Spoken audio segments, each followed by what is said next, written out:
time. Thank you. It's good to be with you, Brett. You know, voters tell pollsters all over the country and here in Pennsylvania that immigration is one of the key issues that they're looking at this election, and specifically the influx of illegal immigrants from more than 150 countries. How many illegal immigrants would you estimate your administration has released into the country over the last 3.5 years? Well, I'm glad you raised the issue of immigration because I agree with you. It is a topic of discussion that people want to rightly have.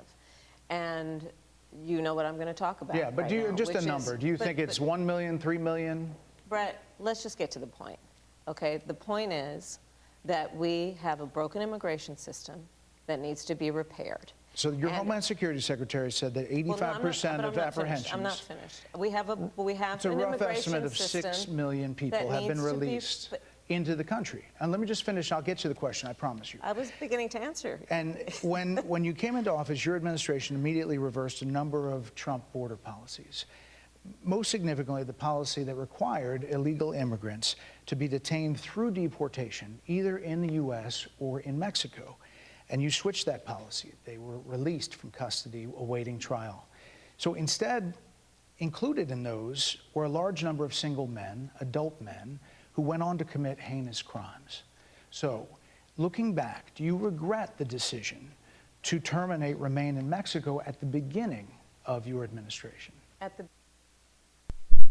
The first thing I want to note here is, like, I'm so happy someone is finally asking our questions about the record of the last administration, because it was so frustrating for me that questions that were asked to Kamala Harris, like she would give an answer of the flavor, if I was elected to office, I would do blank, but then no one would ask her, you know, if that is your intention, what have you done in the last 4 years? What are you planning to do in the next 3 months, 4 months, 6 months, depending upon, you know, when the question was asked.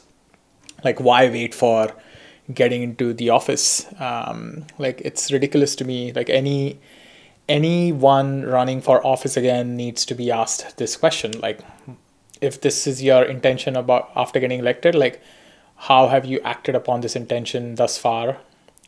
And if you haven't acted upon this intention, why haven't you? Like, is this something new you have learned? Through your experience, like, they need to talk about their past. Specifically, you know, the current term that they've served, they need to answer that. Beginning of our administration, within practically hours of taking the oath, the first bill that we offered Congress, before we worked on infrastructure, before the Inflation Reduction. I'm willing to bet where this is going is her sob story about how she had a bill about putting 1,500 border security guards on the border, that Donald Trump phoned a few of his cronies, I think is what she calls them, and got the bill, like, made it impossible to pass the bill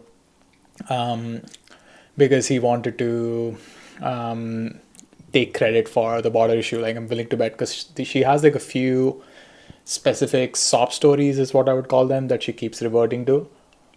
And every time I've heard that story, I'm like, yo, if this guy has so much more influence than you do when he's not in office, why should we vote for you? We, as in not me, because I can't vote. But it's like, how ridiculous is it? Like, you're basically telling us how much influence this guy has over you. Like, he's able to, like, make things happen even when he's not in office. So it seems like he's likelier to be able to do things that he's promising than you are. Isn't that what you're saying? Act, before the Chips and Science Act, before the bipartisan Safer Communities Act, the first bill, practically within hours of taking the oath, was a bill to fix our immigration system. Yes, ma'am. It was called the U.S. Citizenship Act of 2021. Exactly. It was essentially a pathway to citizenship for the... Yes, ma'am. May I finish responding, please? But you have to let me finish, You had the White House and the House and the Senate, and they didn't bring up that bill. I'm in the middle of responding to the point you're raising, and I'd like to finish. Yes, ma'am. We recognized from day one that to the point of this being your first question, it is a priority for us as a nation and for the American people. And our focus has been on fixing a problem. And from day one then, we have done a number of things, including to address our asylum system and put more resources, getting more judges, what we needed to do to tighten up penalties and increase penalties for illegal crossings, what we needed to do to deal with points of entry between border entry points. That's the work we did, and we worked on supporting what was a bipartisan effort, including some of the most conservative members of the United States Congress, to actually strengthen the border. That border bill would have put 1,500 more border Here agents it at the comes. border, which is why I believe the Border Patrol agents supported the bill. It would have allowed us to stem the flow of fentanyl coming into the United States, which is a scourge affecting people of every background, every geographic location in our country, killing people. It would have allowed us to put more resources into prosecuting transnational criminal organizations, which I have done as the Attorney General, former Attorney General of a board. She's like completely skipped the question. The question was, why did she reverse the things that Trump had in place? And she's like just gotten back to this sob story. It's ridiculous. State, Madam Vice President, a couple of things. Prosecuted trafficking of drugs, guns, and human beings. And Donald Trump, but let me just finish. Six Democrats voted against that bill. Learned about that bill and told them to kill it because he preferred to run on. So you're telling me that since 2021, you've been trying to solve an issue, and Donald Trump has had greater influence than you did since 2021 while you were in office. It's like, how does this reflect your capacity, your capability? Like, this just shows that you do not have the level of influence, like the capacity to influence people in the Senate, in the House, to bring forth the things that you want to bring forth. Like, isn't that what it says about you? On a problem instead of fixing a problem. And in this election, this is rightly a discussion that the American people want to have. And what they want are solutions, and they want a president of the United States who's not playing political games with the issue, I hear you, but actually is focused on fixing it. 6 Democrats voted against that bill. It would have allowed 1.8 million illegal immigrants into the country a year. A lot of conservatives had a problem with it. These are the 6 Democrats. But more importantly, back to the original premise, Jocelyn Nungary, Rachel Morin, Laken Riley, they are young women who were brutally assaulted and killed by some of the men who were released at the beginning of the administration, well before a negotiated bipartisan bill. Former President Clinton actually referred to Laken Riley Sunday, campaigning for you in Georgia, saying if those men had been properly vetted, Laken Riley probably would not have been killed. So if it wouldn't have happened, this is well before any negotiation. This is well before Donald Trump got involved in the politics. This is a specific policy decision by your administration to release these men into the country. So what I'm saying to you, do you owe Brett, those families an apology? Let me just say, first of all, those are tragic cases. There's no question about that. There is no question about that. And I can't imagine the pain that the families of those victims have experienced. Such an emotional diversion. For a loss Such that a should massive not have emotional occurred. diversion. So she's just like buying that time is to true. deflect.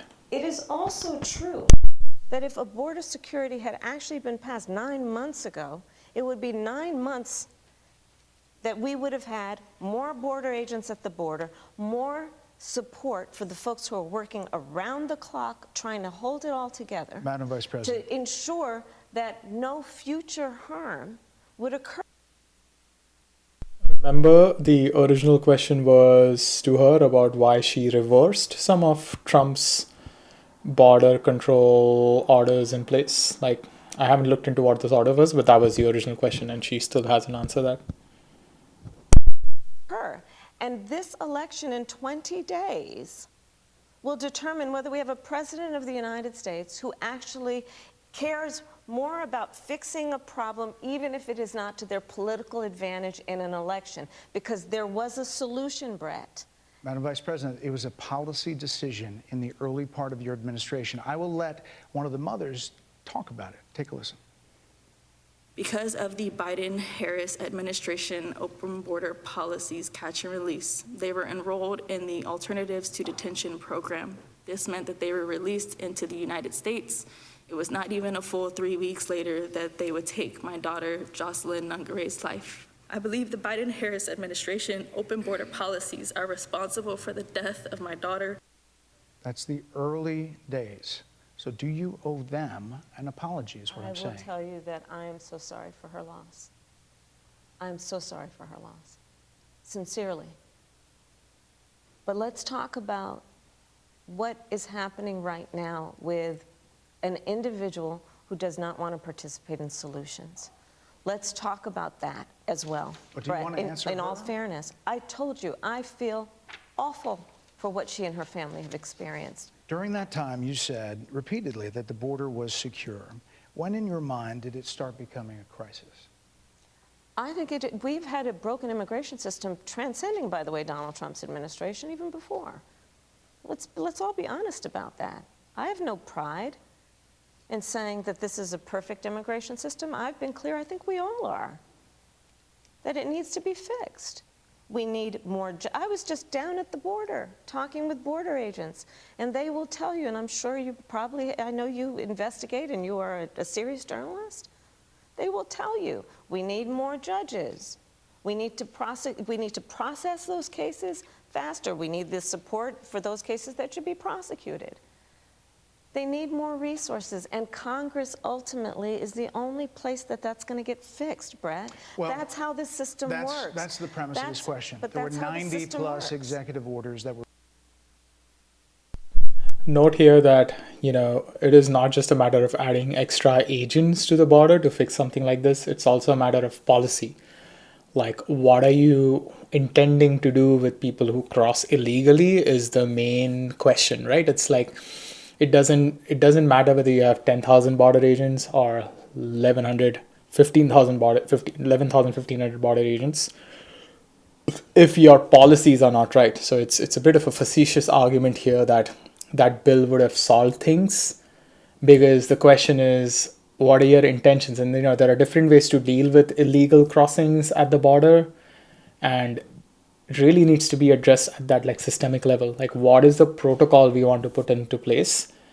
And this is a pretty ridiculous waste of time that she's pulling off by just finding one storyline to just blame Trump. And keep in mind that the bill would have just added extra manpower at the border. But if the policy is let anyone cross in and never deport them, then it actually doesn't even matter how many agents are there at the border. It's a waste of taxpayer money to have extra agents at the border if the policy itself is not, if the protocol itself is not firm. Were rescinded in the first days. Many of those were Trump border policies. I'm not going to stay here because there's other things to talk about, but you frequently talked to the Border Patrol Union for support of that bipartisan bill, and they did.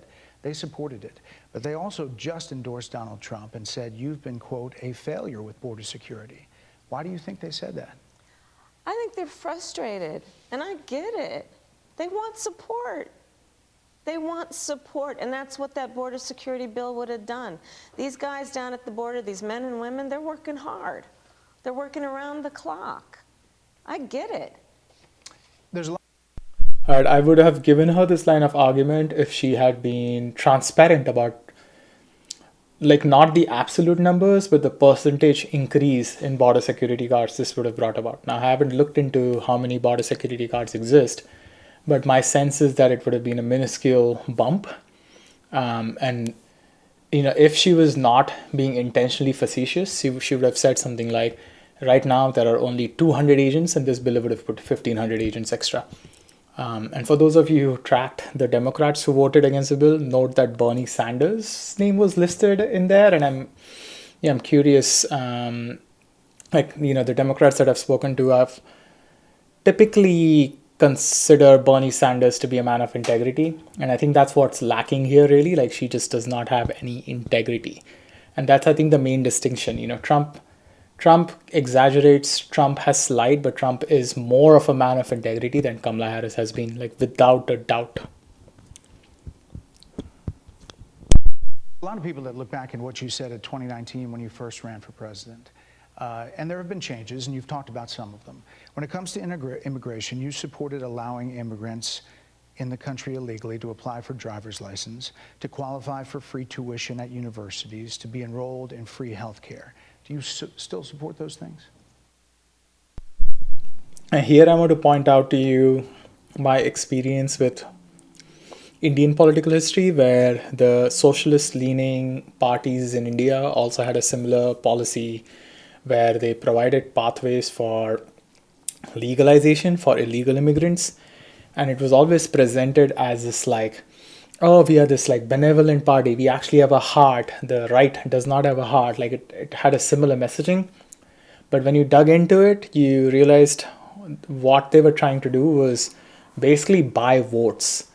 They were relying on the incoming immigrants, looking at them as saviors because they gave them some extra money so that they could win elections. And that aspect, I think, is also at play here on the Democrat side, and it like needs to be spoken to. Listen, that was 5 years ago, and I'm very clear that I will follow the law. I have made that statement over and over again, and as Vice President of the United States, that's exactly what I've done, not to mention before. If that's the case, you chose a running mate, Tim Walz, governor of Minnesota, who signed those very things into state law. So do you support that? We are very clear, and I am very clear, as is Tim Walz, that we must support and enforce federal law, and that is exactly what we will do. So decriminalizing border crossings, like you said in 2019. I do not believe in decriminalizing border crossings, and I've not done that as vice president. I will not do that as president. So these are evolutions that you've had. But let's be very clear. I'm the only person who's running for president who has prosecuted transnational criminal organizations, from the Sinaloa cartel to the Guadalajara cartel. You know, I wanted to like present an analogy here for those of us who have interviewed for a job, like specifically tech jobs, say. Like if I were to give you a question, like a tech programming question, a system design question, and, you know, ask you for a solution. And if you were to like not give me that answer, but instead keep repeating back what you have done in a past project, like, would I hire you? Like, would you hire me if I did that? Like, just sit with that. If you're anyone who has gone through a job where they present like a sample problem to test your ability to critically think through it. And if you just like talk about your history instead of solving the problem or presenting ideas for solving the problem, would you hire that person? Like, that's exactly what's happening here. That's absolutely what's happening here. Cartel to people who have trafficked in guns, drugs, and human beings. I have spent a significant part of my career going after people who present a threat to the safety of the American people and cross our border with the intent of doing us harm and cross our border illegally, and I will do that work as vice president. I take that work quite seriously. This is a time when voters, especially here in Pennsylvania, are inundated with commercials and ads. They just want it to stop because it's every commercial. But many of them add noise, but a few of them seem to break through. This particular one from the Trump campaign has gotten a lot of attention. Kamala supports taxpayer-funded sex changes for prisoners. Surgery. For prisoners. For prisoners. Every transgender inmate in the prison system would have access. So are you still in support of using taxpayer dollars to help prison inmates or detained illegal aliens to transition to another gender? I will follow the law, and it's a law that Donald Trump actually followed. You're probably familiar with, now it's a public report, that under Donald Trump's administration, these surgeries were available on a medical necessity basis to people in the federal prison system. And I think, frankly, that ad from the Trump campaign is a little bit of like throwing stones when you're living in a glass house. The Trump aides say that he never advocated for that prison policy and no gender transition Well, surgeries you know what? You got happened to take during responsible for what his happened in your presidency. administration. Yeah, no surgeries happened in his It's presidency. in black and white. It's so ridiculous that she's just said that statement that you gotta take responsibility for what happened in your administration, when so much of her energy has been spent talking about how like Donald Trump screwed her over and she had all of these good intentions for immigration policies, for border security and border control.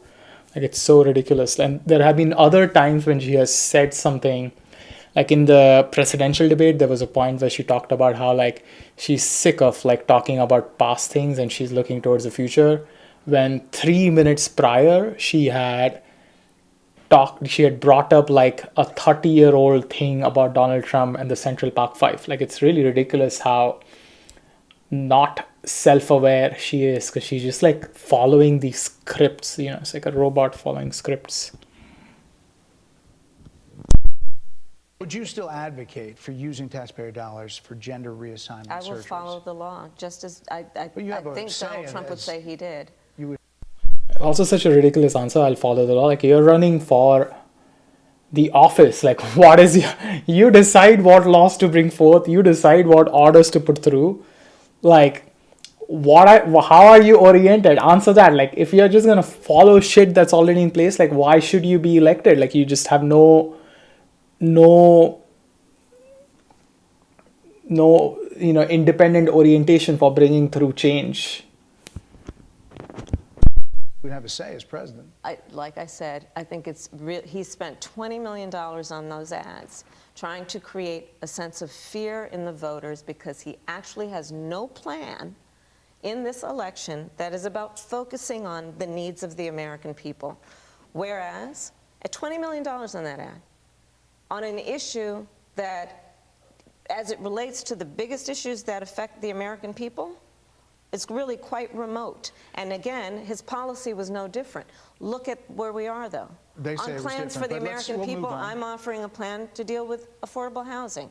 I'm offering a plan to deal with what we need to do to strengthen small businesses, which are the backbone of America's economy. I am offering a plan that is about taking care of young parents and giving them the support they need. My plans for the economy will strengthen the economy, as have been reviewed by 16 Nobel laureates, Goldman Sachs, Moody's, and recently the Wall Street Journal, which have all studied our plans and have indicated my plans for our economy would strengthen our economy, his would make them weaker, Why do you would think more ignite people say- inflation and invite a recession by the middle of next year. Those are the facts. Why do you think more people say they trust him on the economy than they trust you? I think that when you look at an analysis of our plans for what we would do as President of the United States, it has been clear to those who study and understand how economic policy works.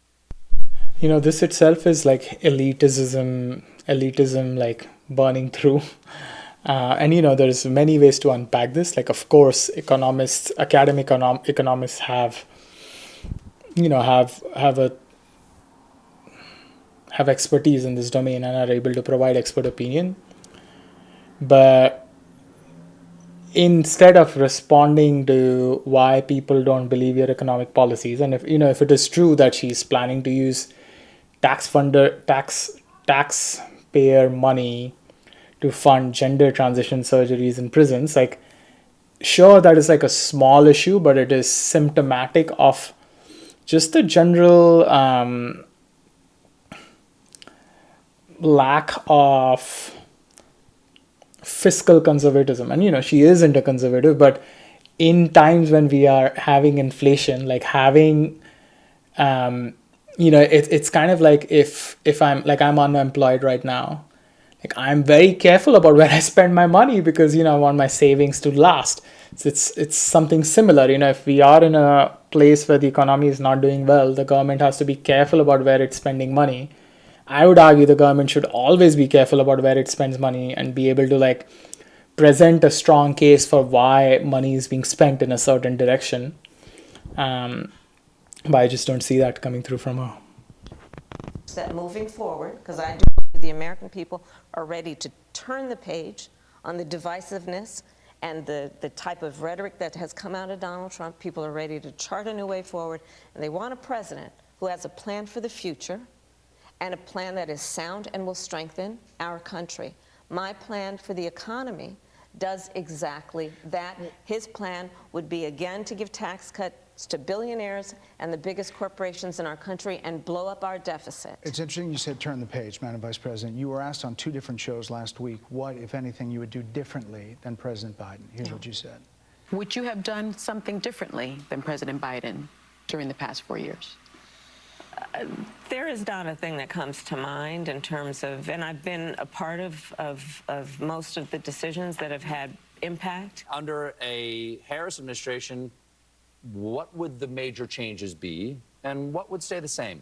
Sure. Well, I mean, I'm obviously not Joe Biden. I know. And so that would be one change in terms of, but also I think it's important to say with, 28 days to go, I'm not Donald Trump.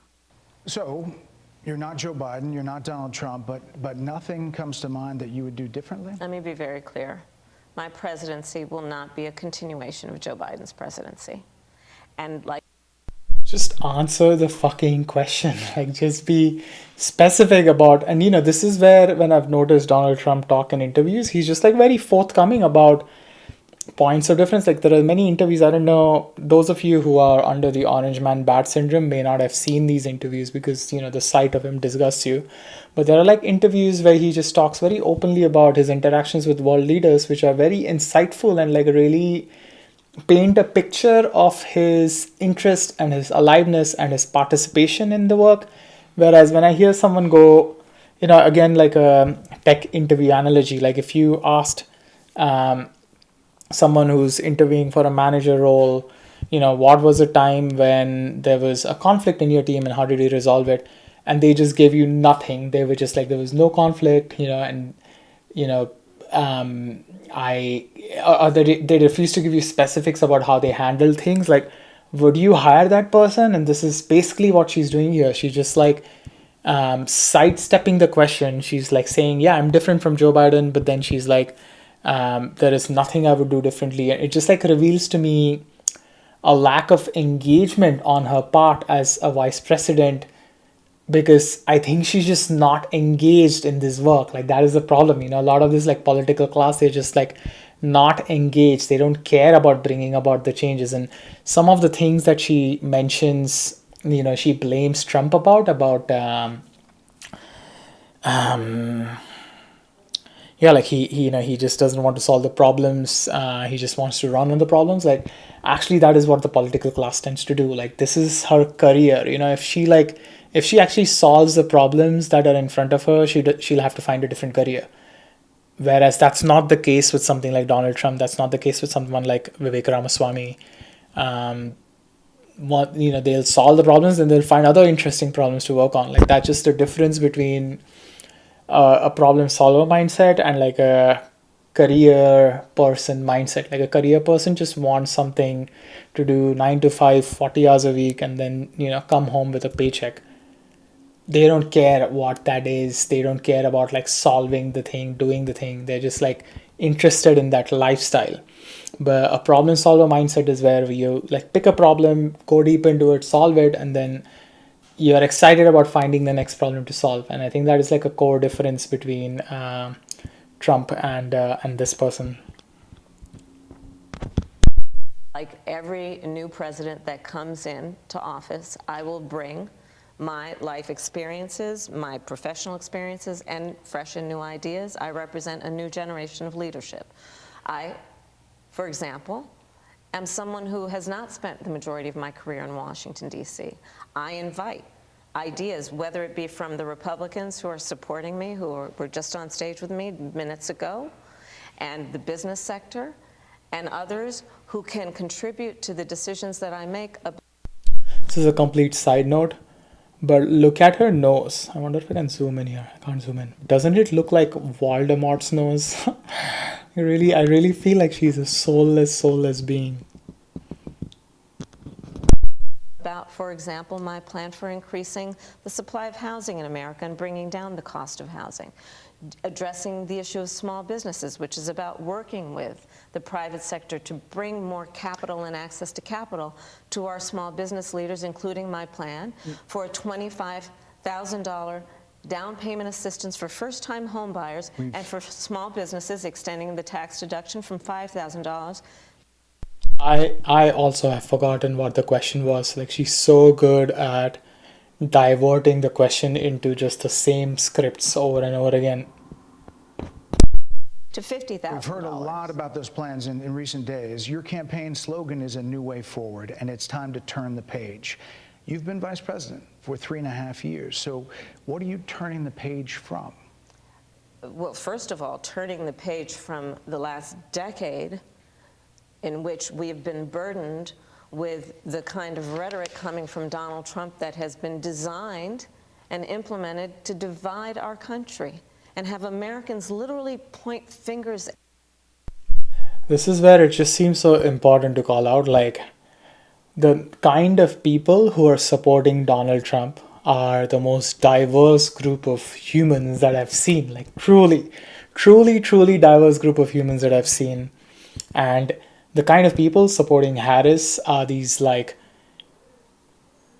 they like fit like one archetype. Like, I won't get into describing what that archetype is, but there is like a very simple archetype that they seem to fit. There isn't much diversity. Like, they may be like diverse in color and, you know, race and whatnot, but in terms of like the kind of people that they are, like, they fit a very like single archetype. At each other. Rhetoric and an approach to leadership that suggests that the strength of a leader is based on who you beat down instead of what we all know. The strength of leadership is based on who you lift up. You know, how ridiculous is it that she says this after basically just like beating down upon Donald Trump? Even in the statement itself, she's like beating down upon Donald Trump instead of like presenting an answer to the question. Like, he's trying to ask her, you know, what are you doing differently? What do you intend to do differently than Biden's presidency? And she has not given a single answer to that question other than saying, I'm Kamala, he was Biden. Like, who the fuck cares? Like, who the fuck? Just tell us, like, what are you going to do differently? Like, what are the parts that you agreed upon? What are the parts you'll improve upon? And what are you going to do differently? Just, it's a simple question. Just answer that, please. The strength of an American president, which is one who understands that the vast majority of us have more in common than what separates us. Madam Vice President, more than 70% of people that is tell about pollsters, turning the page on rhetoric that people are frankly exhausted of, Brett. More than 70% of people tell the country is on the wrong track. They say the country is on the wrong track. If it's on the wrong track, that track follows 3.5 years of you being vice president and President Biden being president. That is what they're saying, 79% of them. Why are they saying that? If you're turning the page, you've been in office for 3.5 years. And Donald Trump has been running for office. But you've been the person holding the office. Come on. Madam You Vice and I President. both know what I'm talking about. You and I both know what I'm talking about. Every time she says this, remember what she's saying. She's basically saying that Donald Trump has more influence on the country's direction than she does when she is in office. So why would you vote for her? Like, she's gonna basically fail at everything that she intends to do and then blame it again on Donald Trump in 4 years. Why would you vote for her? What are you talking about? What I'm talking about is that over the last decade, But people you're the have lever of become. power. But listen, over the last decade, it is clear to me, and certainly the Republicans who are on stage with me, the former chief of staff to the president, Donald Trump, former defense secretaries, national security advisor, and his vice president. One, that he is unfit to serve, that he is unstable, that he is dangerous, and that people are exhausted with someone who professes to be a leader who spends full time demeaning and engaging in personal grievances and it being about him instead of the American people. People are tired of that. If that's the case, why is half the country supporting him? Why is he beating you in a lot of swing states? Why, if he's as bad as you say, that half of this country is now supporting this person who could be the 47th president of the United States? Why is that happening? This is an election for President of the United States. It's not supposed to be easy. I know, but It's if not it's supposed to be, it is not supposed to be a So cakewalk are they misguided, the for 50%? Listen, Are they stupid? What is God, it? I would never say that about the American people. She's learned from Hillary's mistake about calling people a basket of deplorables. And in fact, if you listen to Donald Trump, if you watch any of his rallies, he's the one who tends to demean and belittle and diminish the American people. He's the one who talks about an enemy within, an enemy within, talking about the American people, suggesting he would turn the American military on the American people. We asked that question to the former president today. Harris Faulkner had a town hall, and this is how he responded. I heard about that. They were saying I was like threatening. I'm not threatening anybody. They're the ones doing the threatening. They do phony investigations. I've been investigated more than Alphonse Capone. He was the greatest gangster. No, it's true. No, but think of it. It's called weaponization of government. It's a terrible thing. So, Brett, I'm sorry, and with all due respect, that clip was not what he has been saying about the enemy within that he has repeated when he's speaking about the American people. That's not what you just showed. he was asked about that specific... No, that's not what you just showed. In all fairness and respect to you. I'm telling you that was the question that we asked him. You didn't show that, and here's the bottom line. He has repeated it many times, and you and I both know that. And you and I both know that he has talked about turning the American military on the American people. He has talked about going after people who are engaged in peaceful protest. He has talked about locking people up because they disagree with him. This is a democracy. And in a democracy, the President of the United States, in the United States of America, should be willing to be able to handle criticism without saying he'd lock people up for doing it. And this is what is at stake, which is why you have someone like the former chairman of the Joint Chiefs of Staff saying what Mark Milley has said about Donald Trump being a threat to the United States of America. He's quoted in the Bob Woodward book that way, yes. Let me ask you this, Madam Vice President. You call Donald Trump... The significance of that. You call Donald Trump... he's misguided. You say now he's unstable. He is unstable, Brett. He's not well. You say he's mentally not stable. He's not stable. Let me ask you this. You told many interviewers that Joe Biden was on his game, that ran around circles on his staff. When did you first notice that President Biden's mental faculties appeared diminished? Joe Biden, I have watched from the Oval Office to the Situation Room. And he has the judgment and the experience to do exactly what he has done in making very important decisions on behalf of the American people. There were no concerns raised? Brett, Joe Biden is not on the ballot. I understand. And Donald Trump but you talked about it. And Donald Trump. She clearly understands what the question is about. Like, she clearly understands what the question is about, and she's just completely ignoring it. George Clooney said within a few minutes of talking to President Biden at a fundraiser that he thought this was not the same Joe Biden that we saw on the debate stage. Donald Trump is on the ballot. I understand. You met with him at least once a week for 3.5 years. You didn't have any concerns? I think the American people have a concern about Donald Trump, which is why the people who know him best, including leaders of our national security community, have all spoken out. Even people who worked for him in the Oval Office, worked with him in... Okay, I want to say something about this, okay? Sure, Trump fired a lot more people than we are used to during his term as a president. And what I want to offer you is the frame that generally, like the rate of change that is accepted in politics is so low, like the quality is like so low compared to corporate America, compared to tech America, that people just do a shitty job and don't get fired because everyone is satisfied doing the 9 to 5, 40 hours per week, take the paycheck home. And Donald Trump's way of executing shit is very different from the typical political way of executing shit. So when someone does not deliver on what they said they would deliver, he fires them. And, that might be jarring for those of us who are just not used to a government being run in an efficient way. But it is, I hope he hires people of good caliber and just is able to work with them throughout the term. But at the same time, firing people is not a bad idea. And a bunch of these people he fired are probably people with these big egos. They have developed a career, they've developed a reputation, and it hurt their egos so much when they got fired that they're now just pissed with him. That is just the frame I want to offer you to consider. In the Situation Room, and have said he is unfit and dangerous and should never be president of the United States again, including his former vice president.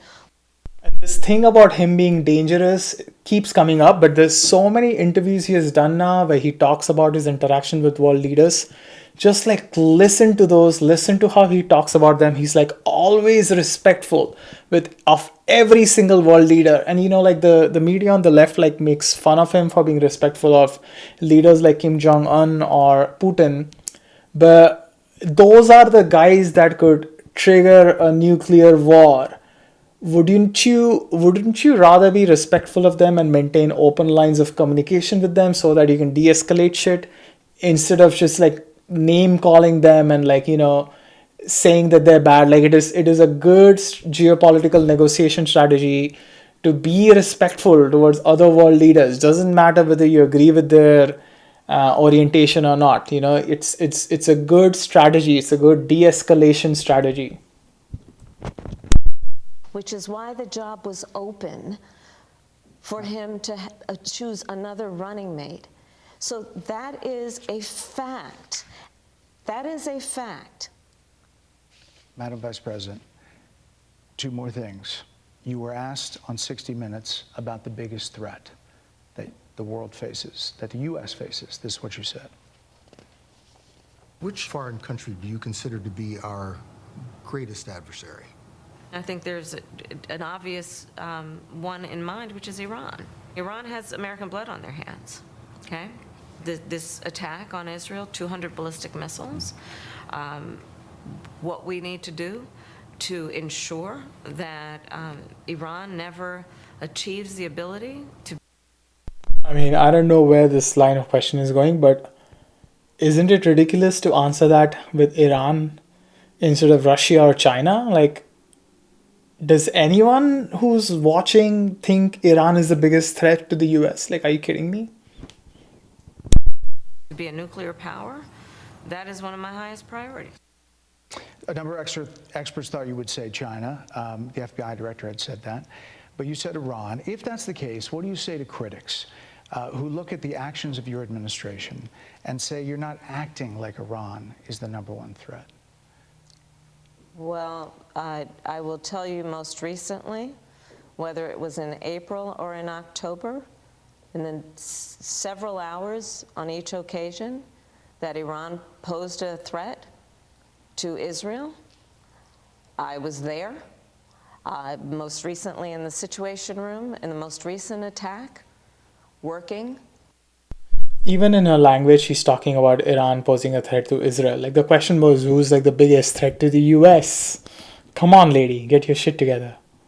With heads of our military in doing what America must always do to defend and to support Israel in its requirement to defend itself, and to give American support to be able to allow Israel to have the resources to defend itself against attack, including from Iran and Iran's terrorist proxies in the region. Right. And that but those is, proxies were getting funded by my Iran. commitment to that is unyielding and unwavering. Critics just say that you either relaxed or failed to enforce sanctions on Iran. I want to point out here again, she has a few talking points. One of her talking points is the unwavering support to Israel. So that's how I see her. She has these few talking points, and every question that gets posed to her, she takes it to one of those talking points. It doesn't seem to me that she has a real geopolitical vision for the role of the US in the global stage. Because if she did, then she would be talking about, relations with Russia, relations with China, relations with India, even like just spending all of the energy of that question talking about Iran. It's just a fucking waste of time. Iran, allowing all of this money to flow into Iran, like billions. Let's go back to Donald Trump, who pulled out of a deal that would have actually put Iran in check. The estimates in billions. It was during Donald Trump's that administration go that the Iran regime, that we had an American military base that was attacked, where American soldiers suffered traumatic brain injuries, and Donald Trump dismissed them as headaches, not to mention how Donald Trump has treated and talked about America's military and military service people, calling them suckers and losers, Hamas, has diminished the significance. We're talking over each other. I apologize. Well, I would like that we would have a conversation that is grounded in full assessment of the facts, which includes, I think this interview is supposed to be about the choices that your viewers should be presented about this election, and the contrast is important. Yes, ma'am. And on the subject of Iran, I am offering what should be an important contrast that is presented for folks to make a decision that they feel. Who look at what the administration did and say and think differently. Madam Vice President, they're wrapping me very hard here. I hope you got to say what you wanted to say about Donald Trump. There are a lot of things. There's more to say. I have much more to say. There are a lot of things that people want to learn about you and your policies, and that's why we invited you here. I invite everyone to go to kamalaharris.com, and you will see that I have 80 pages of policies that are quite comprehensive. Why didn't you talk about those then? Accessible to anyone who would like to read them. And it includes what I intend to do about affordable. Because you have no idea what those pages say. And that's why we invited you here, to see where you were in 2019 and where you are now. America's military, and ensure we have the most lethal and best fighting force in the world. Madam Vice President, they're giving me a hard rap here. Well, I thank you for the time. I thank you for the time. It's good to meet you. Thank you very much. Thank you. Hey, Sean. Oh my God, absolutely ridiculous. I don't know how you guys are still voting for Kamala Harris. I bet, yeah, I'm just imagining it's either that you just can't stand Donald Trump because, yeah, you just find him really triggering, or you are a one-cause voter on abortion or something, and you mistakenly think that Trump is against abortion. Like, those are the only reasons I can see why you'd be voting for Kamala Harris today. It's ridiculous. I hope you don't make that mistake, please. All right, bye-bye.